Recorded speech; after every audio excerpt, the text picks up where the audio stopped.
जय हिंद समाजवादी साथियों, देर रात अखिलेश ने विधानसभा में उपनेता प्रतिपक्ष के नाम का किया ऐलान। जी हां, आज हम बात करेंगे उत्तर प्रदेश की जो विधानसभा है उसमें एक जो पद है वो खाली है उपनेता प्रतिपक्ष का। उसको लेकर आज हम अपनी इस वीडियो में बात करने वाले हैं। जैसा कि आप लोगों को पता, लोकसभा का चुनाव जो है संपन्न हो चुका है। लोकसभा के चुनाव के संपन्न होने के साथ ही साथ समाजवादी पार्टी के मुखिया अखिलेश यादव जी की जो लोकप्रियता है वह दिन प्रतिदिन बढ़ रही है। समाजवादी पार्टी के राष्ट्रीय अध्यक्ष अखिलेश यादव जी उत्तर प्रदेश के साथ साथ अन्य राज्यों में भी अब जनता उन्हें जान रही है। जनता की जो बताई हुई बातें हैं उन पर अमल भी कर रही है। तो यहाँ पर समाजवादी पार्टी के राष्ट्रीय अध्यक्ष अखिलेश यादव जी लोकप्रिय नेताओं में शामिल हो चुके हैं, देश के लोकप्रिय नेताओं में।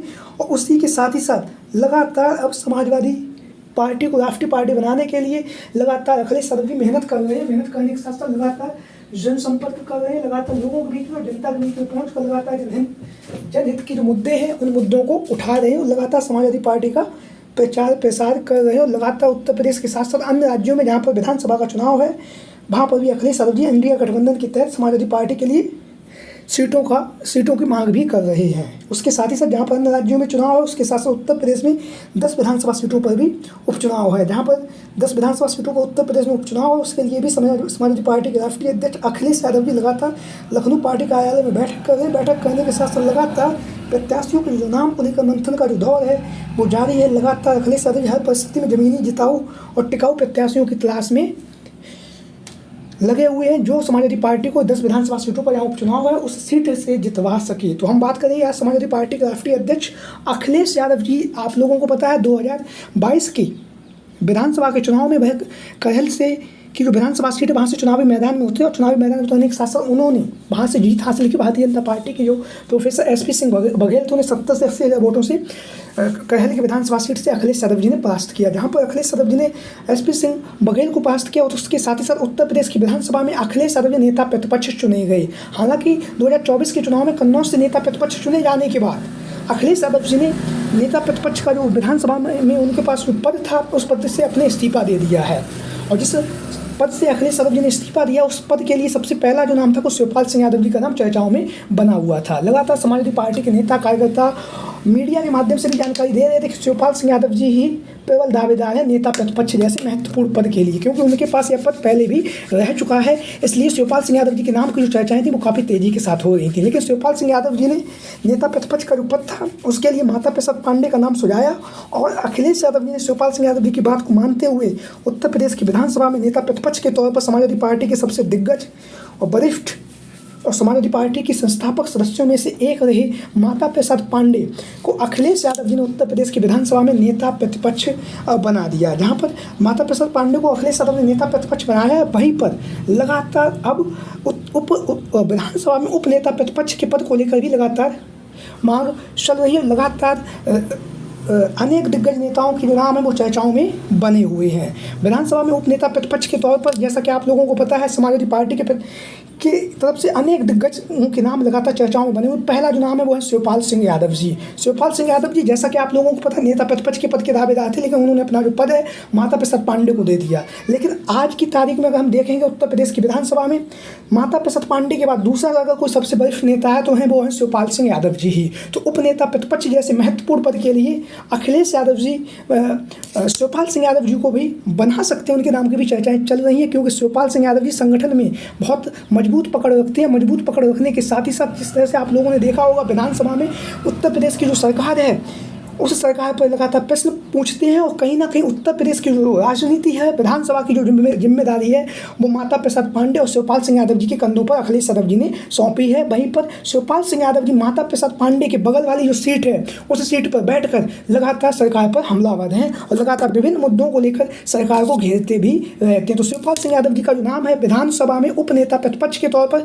सबसे प्रबल दावेदारी मानी जा रही है। लगातार शिवपाल सिंह यादव जी संगठन का कार्य कर और संगठन का कार्य करने के साथ साथ समाजवादी पार्टी के जो कार्यकर्ता नेता हैं उनके अंदर एक नया जोश और उत्साह भर रहे हैं। शिवपाल सिंह यादव जी उसके साथ ही साथ कटहरी की विधानसभा सीट से जहां से शिवपाल सिंह यादव जी को विधानसभा का प्रभारी बनाया गया है वहां से वह बहुत ही मजबूती के साथ समाजवादी पार्टी के प्रत्याशी के नाम को लेकर मंथन कर रहे हैं और लगातार जो जाति समीकरण है उन जाति समीकरण को भी शिवपाल सिंह यादव जी समझ रहे हैं। और साथ ही साथ जो उत्तर प्रदेश की विधानसभा में उपनेता प्रतिपक्ष के तौर पर भी इनकी जो दावेदारी है वो काफ़ी प्रबलता के साथ मानी जा रही है। वहीं पर इसी कड़ी में दूसरा जो नाम है उपनेता प्रतिपक्ष के तौर पर वो है पल्लवी पटेल।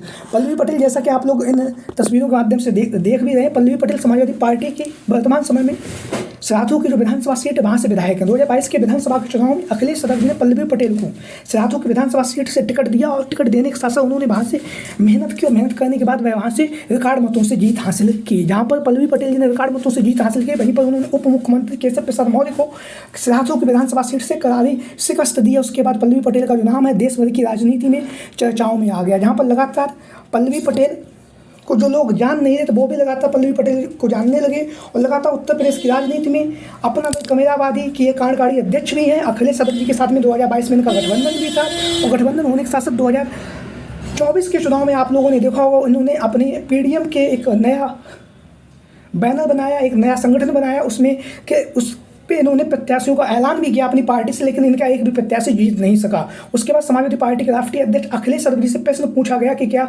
आप जो पल्लवी पटेल जी उनकी विधायकी खत्म करेंगे, तो उस पर अखिलेश यादव जी ने कहा हम उनकी विधायकी खत्म नहीं करेंगे क्योंकि वे पीढ़ी परिवार का हिस्सा हैं, आदि आबादी का प्रतीक है, इसलिए हम पल्लवी पटेल की जो विधायकी है उसको खत्म नहीं करेंगे। तो साफ तौर से अखिलेश यादव जी ने उत्तर प्रदेश की राजनीति में कहीं ना कहीं अपने जो छोटे छोटे दल हैं उन दलों को साथ में रखने के लिए अखिलेश यादव जी ने पल्लवी पटेल जी की विधायकी बरकरार रखी और अब पल्लवी पटेल का जो नाम है उपनेता प्रतिपक्ष के तौर पर लगातार चर्चाओं में बना हुआ है। वहीं पर उपनेता प्रतिपक्ष के तौर पर एक नाम और चर्चाओं में वो है समाजवादी पार्टी की मछली शहर से जो विधानसभा सीट है वहाँ से जो विधायक हैं डॉक्टर रागिनी सोनकर जी।